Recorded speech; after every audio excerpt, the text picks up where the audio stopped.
கார்த்திகை தீப திருநாளை ஒட்டி திருவாரூர் பழனி ஆண்டவர் கோவில் முன்பு பனை ஓலையில் ஏற்றப்பட்ட கார்த்திகை தீபம். ஏராளமான பக்தர்கள் கொட்டும் மழையிலும் தரிசனம்.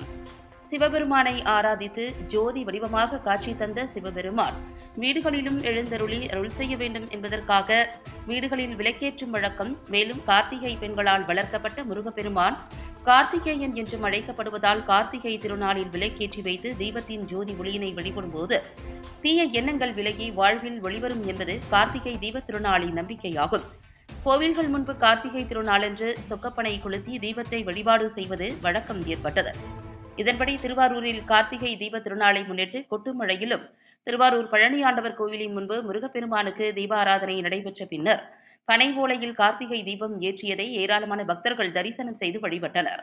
மேலும் வீடுகள் தோறும் அகல் விளக்குகளில் தீபம் ஏற்றி வைத்து பட்டாசு வெடித்து கார்த்திகை திருநாளை மகிழ்ச்சியுடன் கொண்டாடினர்.